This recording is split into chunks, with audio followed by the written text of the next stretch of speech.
بسم اللہ الرحمن الرحیم کیف تکفرون باللہ وکنتم امواتا فاحیاکم ثم یمیتکم ثم یحییکم ثم الیہ ترجعون صدق اللہ مولانا العظیم۔ آج قرآن مجید کی اس تلاوت کی گئی آیہ کریمہ کی روشنی میں موت و حیات کی حقیقت کے موضوع پر چند گزارشات آپ کے سامنے پیش کروں۔ میں اس موضوع کو جس جہت اور جس گوشے سے آپ کے سامنے رکھ رہا ہوں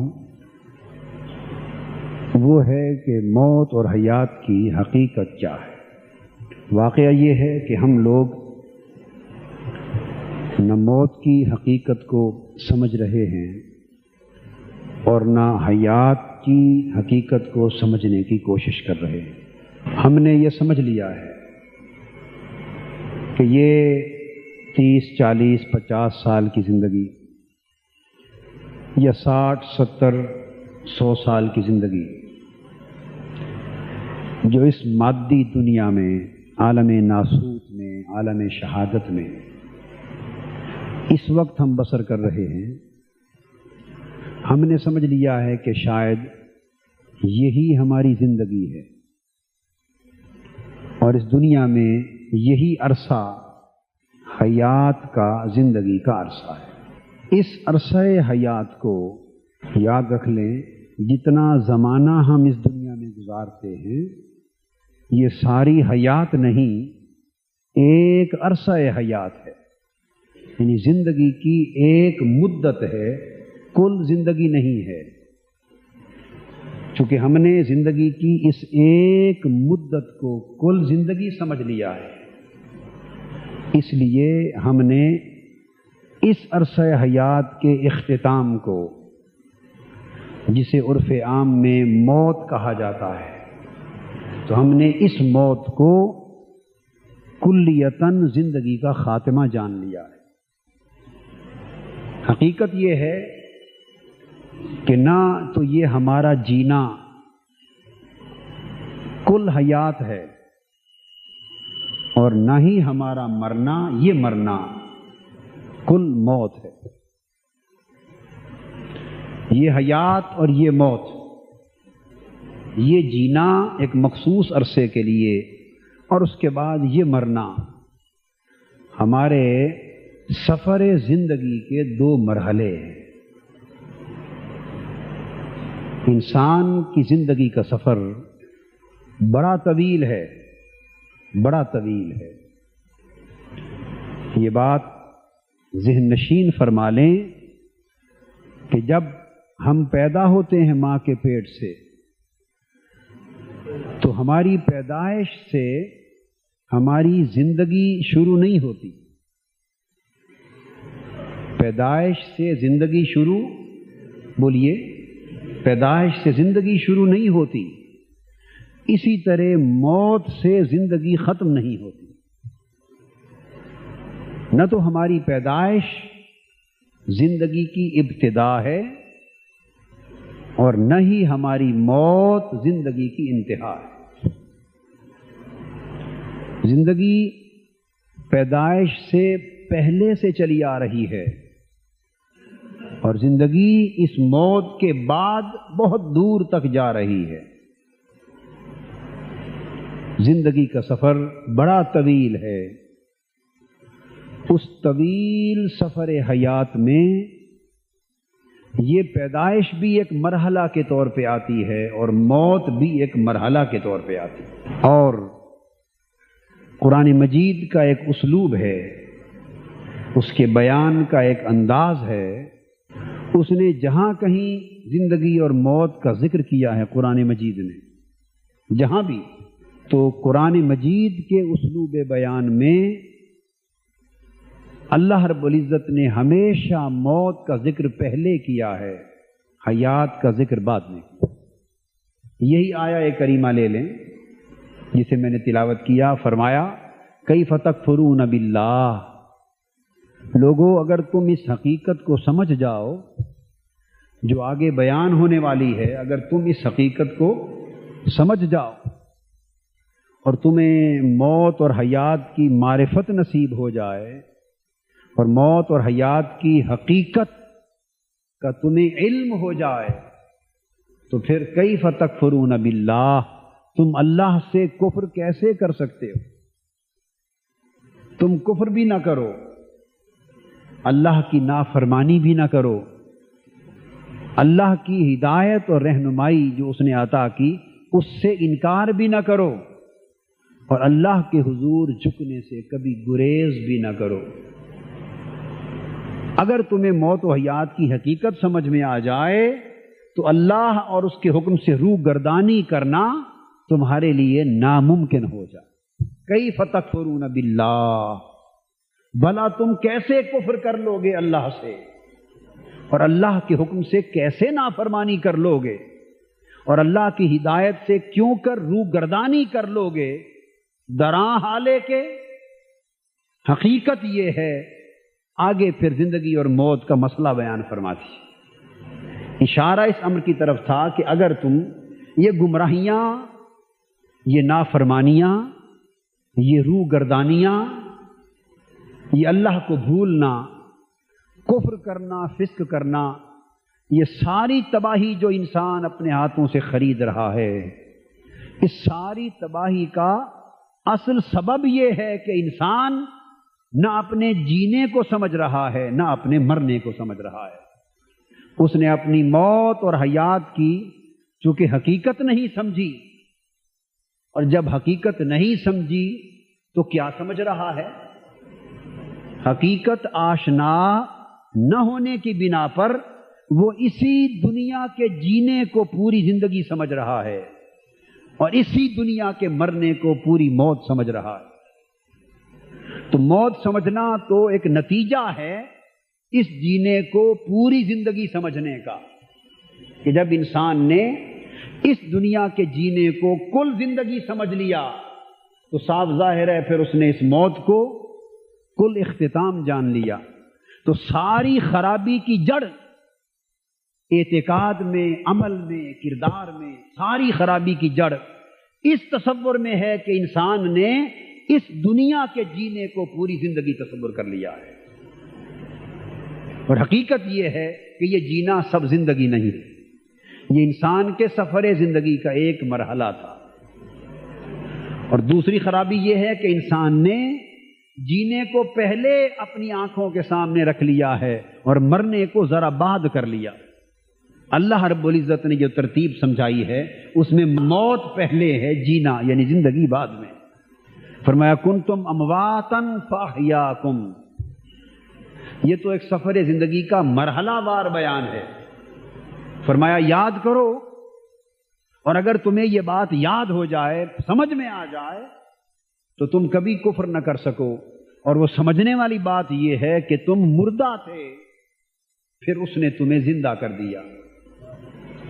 ثم یمیتکم، وہ پھر تمہیں مردہ کرے گا، مارے گا۔ ثم یحییکم، اور پھر دوبارہ تمہیں زندہ کرے گا۔ ثم الیہ ترجعون، اور پھر ایک وقت آئے گا کہ تیسری بار زندہ ہو کر تم اللہ کے حضور حساب و کتاب کے لیے پیش ہوگے۔ اس آیت کریمہ نے انسان کے سفر حیات کے 5 مرحلے بیان کیے۔ پہلا مرحلہ موت، کنتم امواتن، سفر حیات کا پہلا مرحلہ ہی موت۔ فاحیاکم، تو اس سفر حیات کا دوسرا مرحلہ زندگی ہوا۔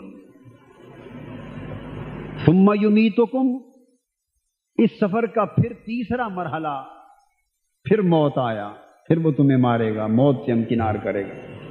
ثم یحییکم، اس سفر حیات کا پھر چوتھا مرحلہ، اس موت کے بعد پھر ایک زندگی میں آئے گا، زندگی کی شکل میں۔ اور اس کے بعد اس سفر حیات کا 5واں مرحلہ قیامت کے دن کا جی اٹھنا ہوگا۔ اب میں اس نقطے کو واضح کر لوں کہ قرآن مجید نے ہمیشہ پہلے موت کا ذکر کیا اور بعد میں حیات کا۔ سورہ ملک کو ہی پڑھ لیجئے، فرمایا خلق الموت والحیات لیبلوکم ایکم احسن عملا۔ اللہ وہ ہے جس نے موت کو پیدا فرمایا اور حیات کو، زندگی کو پیدا فرمایا۔ موت پہلے اور زندگی بعد میں۔ کیوں یہ ترتیب کیوں ہے کہ موت کو پہلے ذکر کیا جا رہا ہے ہر بار اور زندگی کو بعد میں؟ قرآن مجید کہتا ہے لیبلوکم ایکم احسن عملا، اس لیے کہ تاکہ وہ تمہیں آزمائے، تمہیں پرکھے، آزمائے کہ عمل کے اعتبار سے تم میں سے بہتر کون ہے۔ زندگی کے یہ مرحلہ موت و حیات، یہ مراحل دیے ہی اس لیے گئے ہیں کہ باری تعالیٰ تمہیں آزما لے کہ تم میں سے عمل کے اعتبار سے بہتر کون ہے۔ یہ جو آیت کریمہ کے دو حصے ہیں، پہلا خلق الموت والحیات، موت کو پیدا کرنا اور حیات کو پیدا کرنا، اور دونوں کی پیدائش میں موت کو پہلے ذکر کرنا، مقدم کرنا، اور حیات کو موت پر مؤخر کرنا، موت پہلے اور زندگی بعد میں۔ اس ترتیب کے ساتھ ان کو پیدا کیا جانا، اور پھر اس کا مقصد یہ کہ وہ تمہیں آزمائے کہ تم میں سے بہتر عمل والا کون ہے۔ آیت کریمہ کے ان دو حصوں کا آپس میں ایک معنوی ربط ہے، ایک تعلق ہے، اور وہ سوال جو پہلے حصے میں پیدا ہوتا ہے کہ موت کا ذکر پہلے کیوں اور زندگی کا ذکر بعد میں کیوں، اس پیدا ہونے والے سوال کا جواب اسی آیت کے دوسرے حصے میں لیبلوکم ایکم احسن عملا، اشارہ اس امر کی طرف ہے کہ لوگوں، اگر تم چاہتے ہو کہ تم اچھے عمل کرنے والے بن جاؤ، اور اگر چاہتے ہو کہ اچھے اعمال کی بنا پر تمہاری آخرت اچھی ہو جائے اور اللہ کی نگاہ میں تم ایک اچھے مغفرت یافتہ انسان کی طرح دیکھا جائے، اور اللہ کی رحمتیں، بخششیں، مغفرتیں اور اس کے لطف و کرم کے ساتھ تمہیں نوازا جائے، اگر چاہتے ہو کہ احسن و عملہ کے اچھے اعمال والے لوگوں کے زمرے میں تم داخل کر دیے جاؤ، تو اس کا ایک ہی طریقہ ہے، وہ شخص اللہ کی نگاہ میں اچھا بن جائے گا، صالح بن جائے گا، اللہ کا مقبول بندہ ہوگا، اس کی آخرت اچھی ہوگی، جس نے اس دنیا میں ہر قدم پر موت کو پہلے رکھا، زندگی کو بعد میں رکھا، جس نے اس دنیا کی زندگی میں زندگی کو پہلے نہ جانا، موت کو پہلے جانا۔ جب کبھی اس نے نگاہ اٹھائی کوئی کام کرنے کے لیے، کوئی عمل کرنے کے لیے، کسی سمت بڑھنے کے لیے، کوئی فیصلہ کرنے کے لیے، دنیا کی تجارت کا کام تھا، اقتصاد و معیشت کا کام تھا، سیاست و حکومت کا کام تھا، آئینی زندگی کے فرائض تھے، خاندانی رسم و رواج تھا، دنیا کا لین دین تھا، عبادات تھے، معاملات تھے، الغرض اس نے زندگی کا جو بھی قدم اٹھایا وہ شخص اللہ کی نگاہ میں برگزیدہ ہوگا، جس نے ہر قدم اٹھانے سے پہلے دیکھا کہ میری موت پہلے ہے، میری حیات بعد میں ہے، کیا یہ عمل میری موت کو بہتر کر دے گا؟ اگر وہ عمل موت کے لیے بہتر تھا تو اس نے کر لیا، اگر وہ موت کے لیے اچھا نہ تھا اس نے ترک کر دیا۔ جس نے معیار جینے کا یہ بنایا کہ جس کا مرنا اچھا ہے اسی کا جینا اچھا، جس کی موت اچھی ہو گئی اسی کی حیات اچھی ہو گئی، جس کی آخرت اچھی ہو گئی اسی کی دنیا اچھی ہو گئی۔ تو جس نے دنیا سنوارنے کا فکر نہ کیا بلکہ آخرت سنوارنے کا فکر کیا، جس نے جینا سنوارنے کا فکر نہ کیا، مرنا سنوارنے کا فکر کیا، جس نے موت کو بہتر کرنا عزیز سمجھا، جینے کو بہتر کرنا عزیز نہ جانا، تو لوگوں جس نے موت سنوار لی جیتے جی، اس کی موت تو سنوری گئی تھی، اس کا جینا بھی سنور گیا۔ جس نے دنیا میں آخرت سنوار لی اس کی دنیا بھی سنور گئی، اس کی آخرت بھی سنور گئی۔ تو آخرت سنوارنے والے کی دنیا تو اللہ کی نگاہ میں اچھی ہے، مگر جس کی زندگی کا دار و مدار دنیا کی زندگی سنوارنے پر رہا وہ دنیا میں غرق ہو گیا، اور دنیا اس سے تباہ کر گئی، کس لیے کہ جب اس نے زندگی کو مقدم رکھا تو آخرت رہ گئی، آخرت سنور نہ سکی۔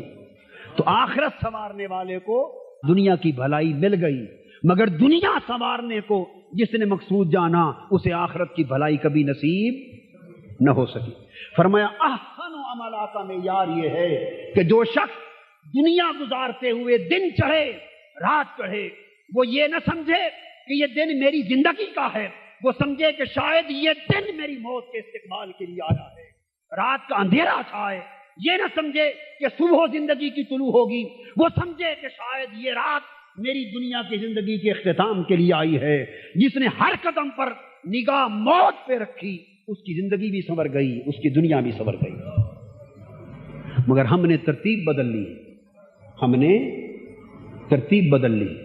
سیدنا امام حسن بصری رضی اللہ تعالیٰ عنہ نصیحت فرماتے تھے اپنے دوستوں کو، اور پہلے زمانے کے اولیاء کرام صلحاء نصیحت کرتے تھے کہ اے بندے، جب تو کسی سے دوستی کرنے لگے، جب تو کسی سے دوستی کرنے لگے اور اس سے تعلق جوڑنے لگے اور اس کا ہم مجلس اور ہم نشیں، ہم مجلس اور ہم نشیں بننے لگے، تو آپ فرماتے کہ اس سے دوستی کا فیصلہ کرنے سے پہلے یہ سوچ کہ کیا اس کی دوستی تجھے آخرت میں کارآمد ہوگی۔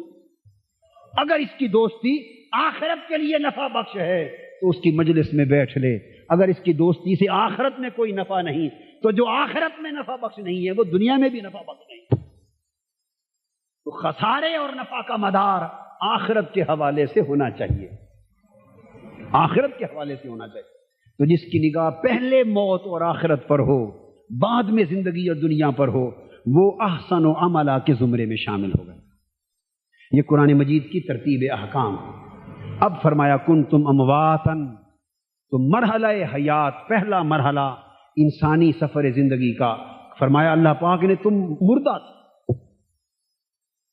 یہ مردہ ہونا، موت کس دور زندگی کو تعبیر کیا جا رہا ہے، یہ بہت بڑی توجہ طلب ہے انسان کی زندگی کا ایک دور، اور اسی کو موت کہا جا رہا ہے۔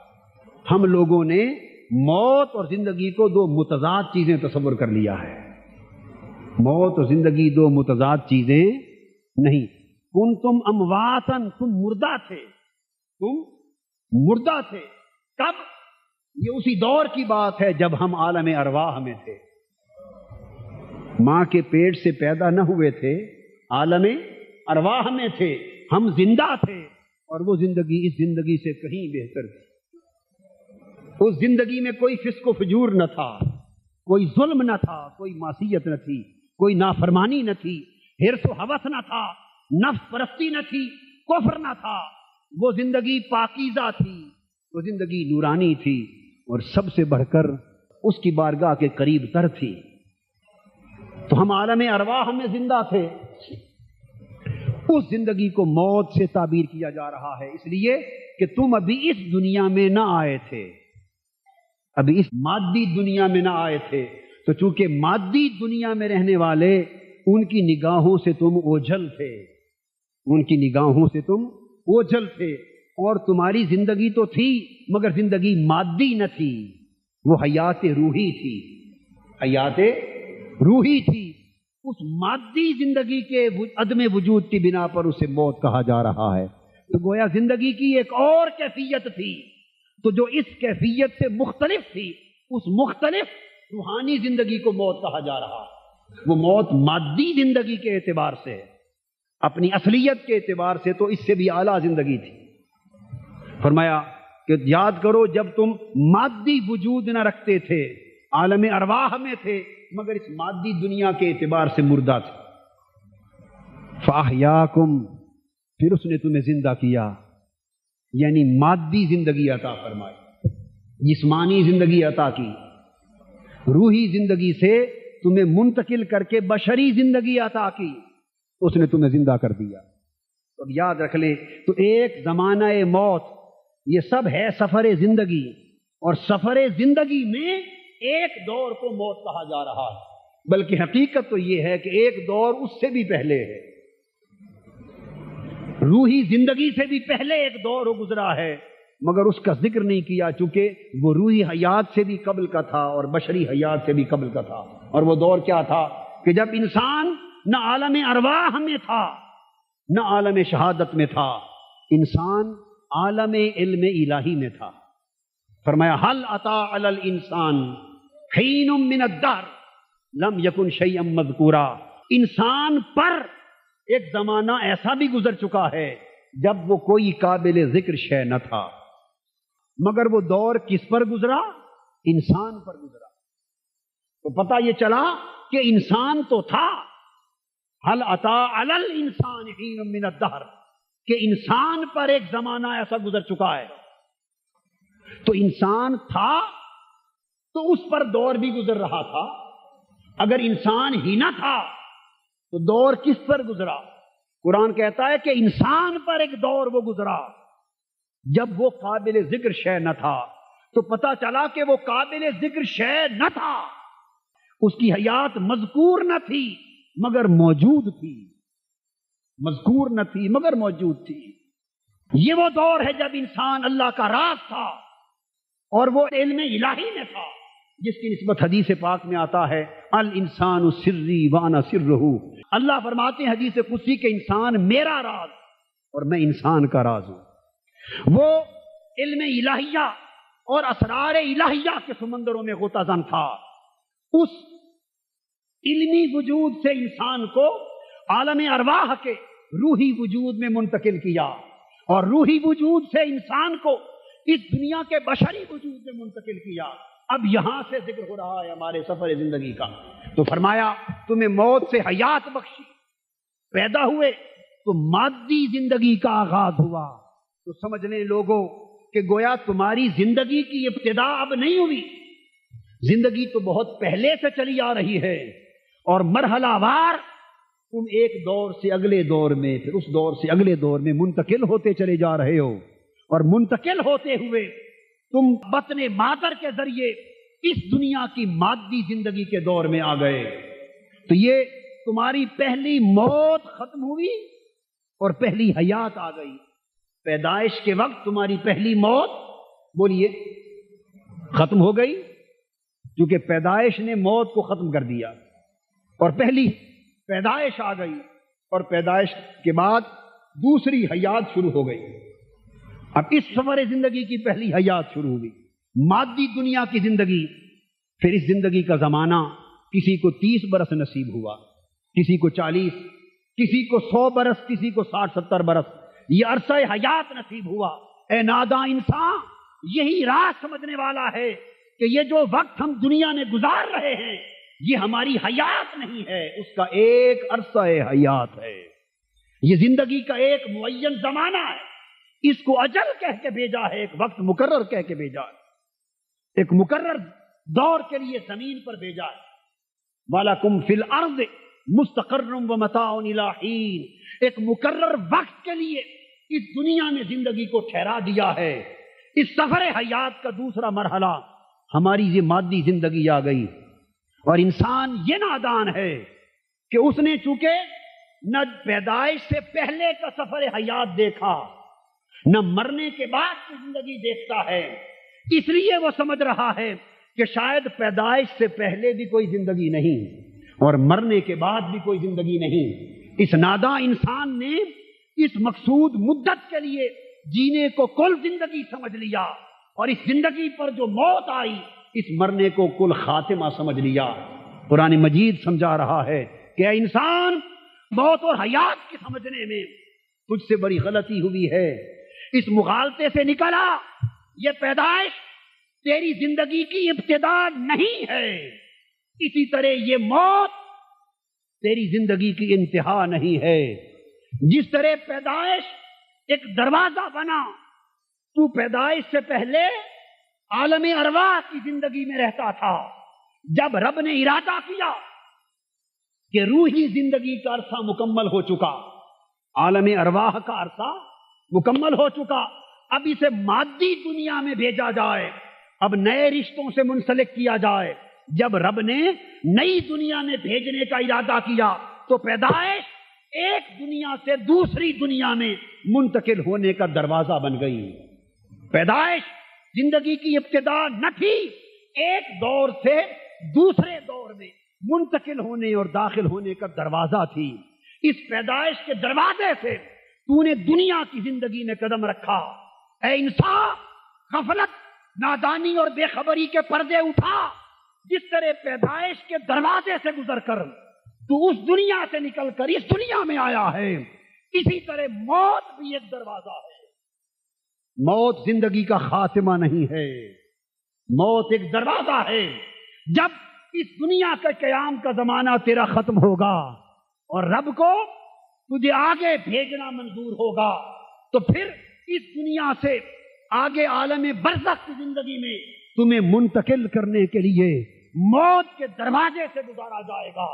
تو جب انسان پیدائش کے دروازے سے گزرا، اس نے اس دنیا میں قدم رکھا، تو چونکہ نگاہوں نے پہلی بار دیکھا، اس لیے سمجھ لیا کہ شاید زندگی شروع ہو گئی۔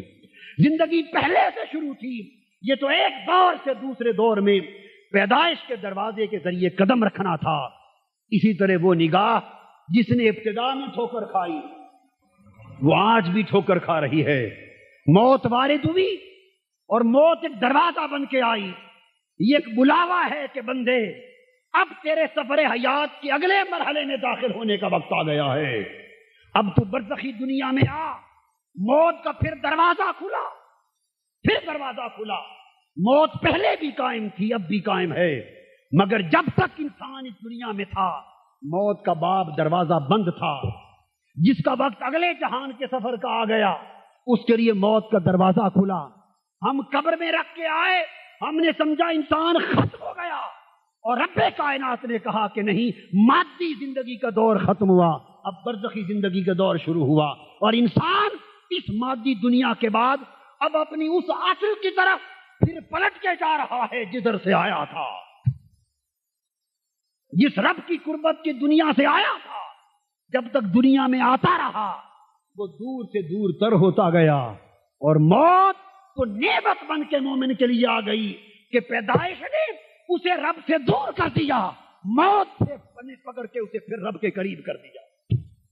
موت اسے اپنے اصل وطن کی طرف لے جا رہی ہے، جس وطن سے بچھڑ کر انسان یہاں آ گیا تھا، جس وطن سے دور ہو کر انسان اپنی اصل کو بھول گیا تھا۔ موت تو اسے ادھر قریب لے جا رہی ہے، لہذا موت اس کی اگلی زندگی کو منتقل ہونے کا دروازہ بن گیا۔ اور موت زندگی کا خاتمہ نہیں، یہ تو ایک ذائقہ ہے۔ کل نفس ذائقۃ الموت، ہر جان نے موت کا ذائقہ چکھنا ہے، اور نادان ہے وہ شخص جو ذائقوں کو دائمی شے سمجھتا ہے۔ ارے ذائقے سے زیادہ عارضی چیز دنیا میں کوئی نہیں ہوتی۔ ذائقہ لمحے کے لیے آتا ہے اور لمحے کے بعد چلا جاتا ہے۔ اے انسان، یہ تو تیرا سفر زندگی چل رہا ہے۔ اسی زندگی کے سفر میں ایک سٹیشن تھا، دور تھا تیرا عالم ارواح کا۔ اسی زندگی کے سفر میں ایک درمیانی بریک تھی تیری بطن مادر کی۔ اسی زندگی کے سفر میں ایک اور سٹیشن آ گیا اس دنیا کا۔ اب اس زندگی کے سفر میں اس سے زیادہ لمبا سٹیشن آ رہا ہے موت کے دروازے کے بعد، عالم برزخ کا۔ اور فرق اتنا ہے کہ بچہ جب عالم ارواح سے بچھڑ کے آتا ہے، وہاں پاکیزہ روحوں کی سنگت تھی، فرشتوں کی سنگت تھی، مالائے اعلیٰ کا قرب تھا۔ جب تک روح وہاں تھی، خوش تھی، ہنستی تھی، مسکراتی تھی، ولیوں کی سنگت تھی، فرشتوں کی سنگت تھی، ارواح کی سنگت تھی۔ نہ گناہ تھا، نہ معصیت تھی، نہ ظلم تھا، نہ قتل و غارت تھی، نہ نافرمانی تھی، اللہ کی قربتیں تھیں۔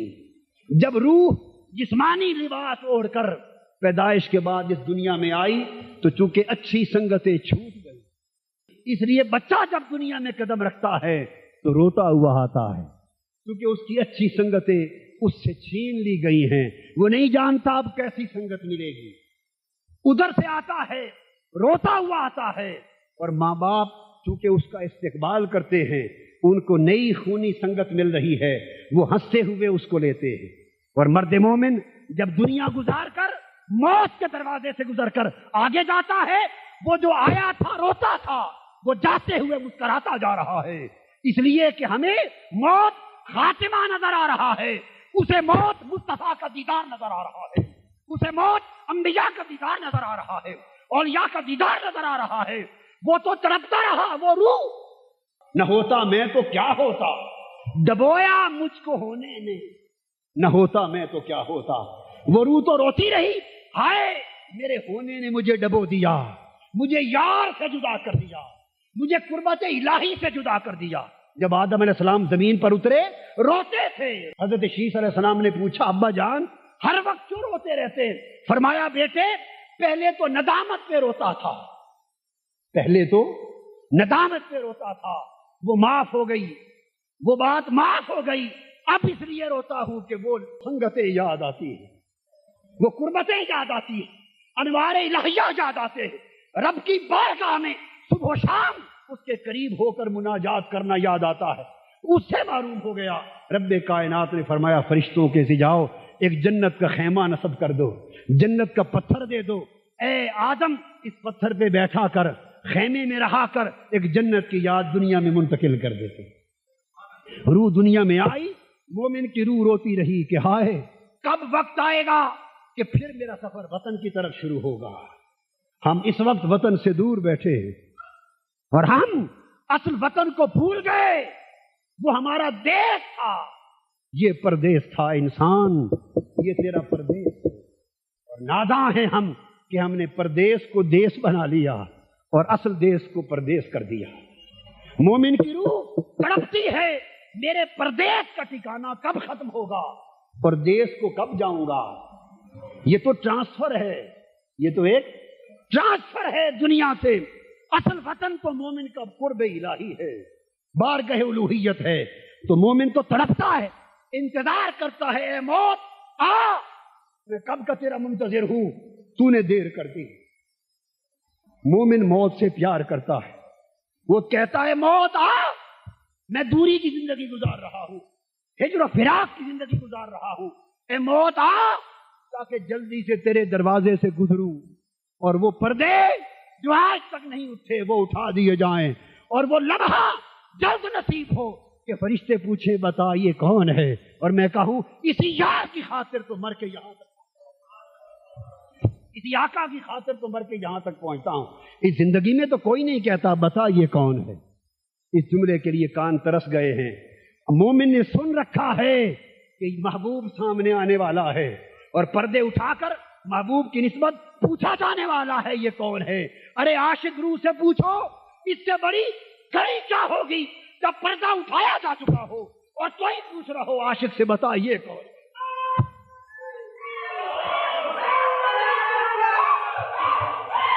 تو لوگوں پیدائش زندگی کی ابتدا نہیں ہے اور موت زندگی کی انتہا نہیں ہے، وہ بھی سفر تھا یہ بھی سفر ہے، وہ بھی سفر تھا یہ بھی سفر ہے۔ اور پھر جب موت آ گئی تو کل 2 موتیں تھیں اور 3 زندگیاں تھیں۔ اب جاتے ہوئے جانے والا ہنس رہا ہے کیونکہ اسے جنت دکھائی جا رہی ہے، اسے آخرت دکھائی جا رہی ہے، اسے آقا کی، صحابہ کی، اہل بیت کی، انبیاء کی، ولیوں کی سنگتیں نظر آ رہی ہیں، مجلسیں لگی ہیں۔ یہ نظام الدین اولیاء کی مجلس ہے، یہ غوث پاک کی مجلس ہے، یہ ویسے کرنی کی مجلس ہے۔ وہ تو جاتے ہوئے ہنس رہا ہے کہ آج مجھے اچھی سنگتیں جو چھن گئی تھیں پھر نصیب ہو گئیں۔ ماں باپ رو رہے ہیں کہ سنگت جا رہی ہے، چونکہ جا رہا ہے ہم رو رہے ہیں، مگر جانے والے سے پوچھو کہ وہ ہنس رہا ہے۔ نشان مرد مومن بات گویم چمر گایت تبسم بر لبے اوس، وہ موت سے مسکراتا ہے کیونکہ اس کو تو اچھی سنگتیں نظر آ جاتی ہیں۔ 2 موتیں تھی، دونوں ختم ہو گئی۔ کنتم امواتن فاحیاکم، پہلے موت تھی، اس موت کو پہلی زندگی نے ختم کر دیا، پہلی زندگی نے ختم کر دیا۔ ثم یمیتکم، پھر دوبارہ موت آئی۔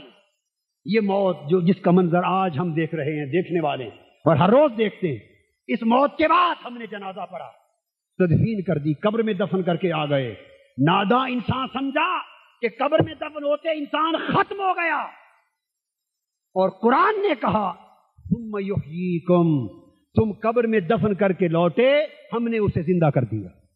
اور حدیث پاک میں ہے ابھی پلٹنے والوں کے قدموں اور جوتوں کی آہٹ بھی وہ قبر میں لیٹا ہوا سنتا ہے کہ فرشتے آ جاتے اور سوال و جواب ہوتے ہیں۔ سوال و جواب مردوں سے نہیں ہوتے، زندوں سے ہوتے ہیں۔ سننا، جواب دینا مردے کا کام نہیں، یہ زندہ کا کام ہے. اگر مرنے کے بعد زندگی نہ ہوتی تو اس سے کوئی سوال نہ ہوتا، وہ کوئی جواب نہ دیتا، اسے کوئی ثواب نہ ہوتا، کوئی عذاب نہ ہوتا. یہ قبر کے سوال و جواب اور قبر کا ثواب و عذاب اس بات کی بین دلیل ہے کہ موت ایک دروازہ تھا. جب تک وہ دروازے سے گزرتا رہا موت وارد رہی، بس دروازے سے گزر کے قدم اگلے جہان میں رکھا، پھر زندہ ہو گیا. ایک نئی زندگی کا آغاز ہو گیا. 2 موتیں تھیں اور دوسری زندگی نے اس موت کو بھی ختم کر دیا. یمیتکم ثم یحییکم. جب پھر زندگی آئی دوسری موت ختم ہو گئی. آیت کریمہ پر غور کرو. کل سفر حیات میں صرف 2 موتیں ہیں اور 3 زندگیاں ہیں. کتنی؟ 2 موتیں اور 3 زندگیاں ہیں. لوگ محالتے میں ہیں. پہلی موت کو پہلی زندگی نے ختم کر دیا. پھر دوسری موت آئی، قبر میں گئے تو اس کو دوسری زندگی نے ختم کر دیا. اب جب دوسری موت بھی ختم ہو گئی، اب دوسری موت کے بعد کوئی موت نہیں آئے گی، پھر زندگی ہی زندگی ہے. ثم یحییکم، پھر زندہ ہو گئے اور قیامت تک زندہ رہیں گے. ثم الیہ ترجعون، قیامت کے دن پھر زندگی کی تیسری شکل ہوگی، اٹھائے جاؤ گے اور وہ ابدالآباد تک کی زندگی ہو گئی. وہ لوگ ناداں ہیں جو اس بات میں جھگڑے کرتے پھرتے ہیں اور مناظرے کرتے پھرتے ہیں اور لوگوں کو فکری انتشار میں مبتلا کرتے پھرتے ہیں کہ مرنے والے مر گئے، زندہ ہیں یا نہیں، نبی زندہ ہیں یا نہیں، ولی زندہ ہیں یا نہیں، شہید زندہ ہیں یا نہیں. ارے ناداں، تو شہید کی زندگی پوچھتا ہے، تو ولی کی زندگی پوچھتا ہے، تو نبی کی زندگی پوچھتا ہے. قرآن گواہ ہے کوئی مومن ہے یا کافر ہے. جب مر کے قبر میں گیا ہر کوئی زندہ ہو گیا. اب قبر کے بعد موت ہے ہی نہیں. تو یہ تو ایک عام شخص کی بھی زندگی ہے. شہید کی زندگی اس سے اونچی، ولی کی زندگی اس سے اونچی، نبی کی زندگی اس سے اونچی. پھر تو موت ہے ہی نہیں، موت منسوخ ہو گئی. اس کے بعد زندگیوں کے دور ہیں. تو برزخ کی زندگی طویل زندگی ہے. یہ موت کی گھڑی ہمیں سفر کی یاد تازہ کرا رہی ہے کہ انسان تو جہاں سے آیا ہے اب اسی طرف پلٹنے کا تیرا سفر شروع ہو گیا. موت وطن کی طرف لے جا رہی ہے. اس لیے مسلمان کے لیے موت ایک فطری جذبے کی حد تک غم اور سوگ کا باعث ہے. غم اور سوگ کا باعث فطری جذبے کی حد تک ہے، مگر اسے وارد کر لینے کی اجازت مسلمان کو نہیں ہے. اس لیے کہ اس کا غم ہے مرنا، مگر مرنے والے کی خوشی ہے. اس لیے فرمایا جب مرنے والا مر جائے اس کے جنازے میں دیر نہ کرو، اس کی تدفین میں دیر نہ کرو. کہ مومن روح پریشان ہوتی ہے، اذیت میں رہتی ہے کہ مجھے تو رب کائنات نے بلایا تھا، اگلی سنگتیں انتظار کر رہی ہیں اور تم مجھے ان سنگتوں سے ملنے میں دیر کر رہے ہو. تو مومن کا جینا مرنے کے لیے ہے اور اس کا مرنا جینے کے لیے. جینا مرنے کے لیے ہے اور مرنا اگلے جینے کے لیے ہے. اس لیے علامہ نے کیا خوب کہا، کون کہتا ہے کہ مومن مر گئے، قید سے چھوٹے وہ اپنے گھر گئے. موت تو ایک دروازہ ہے کہ انسان سفر طے کر کے آگے جاتا ہے اور موت کے دروازے سے گزر کر انسان اپنے محبوب کے وطن کے قریب سے قریب تر ہوتا جا رہا ہے. اس لیے میت کو نیک لفظوں سے یاد کیا جائے تاکہ اس کی روح کی خوشیوں میں اضافہ ہو. اور جب مر جانے کے بعد پچھلے اعزاء اقارب واویلا کرتے روتے ہیں، چیخ و پکار کرتے ہیں، جنت میں اس مرحوم کی روح کو پھر اذیت ہوتی ہے اور وہ حیران ہو کر پوچھتی ہے کہ میرے گھر والوں کو کیا ہوا، کیا میری خوشی پر یہ خوش نہیں ہوئے؟ اسے تو غم کا پتہ ہی نہیں ہوتا کہ کیا بیتا، وہ تو پچھلوں پر بیتتا رہا. وہ تو ان سنگتوں میں آ گئی جن کے لیے تڑپتی تھی. وہ کہتے ہیں میں تو خوش ہو گیا ہوں، مجھے تو باغات مل گئے، قربتیں مل گئیں، انبیاء کی معیت مل گئی، اولیاء کی صحبتیں مل گئیں، میں تو خوش ہوں. یہ کیوں روتے ہیں میرے آنے پر؟ میں تو اپنی منزل کے قریب سے قریب تر جا رہا ہوں.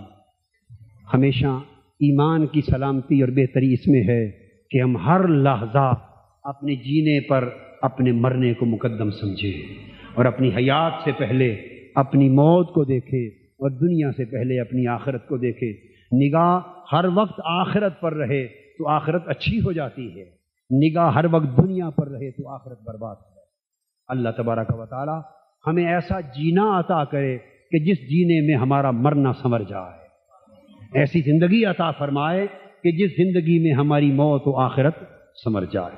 اللہ تبارک و تعالی ہمیں موت و حیات کی حقیقت کی معرفت بھی دے اور اس معرفت کے مطابق زندگی بسر کرنے اور اللہ کی رضا کو پانے کی توفیق بھی مرمت فرمائے۔ وما علینا الا البلاغ۔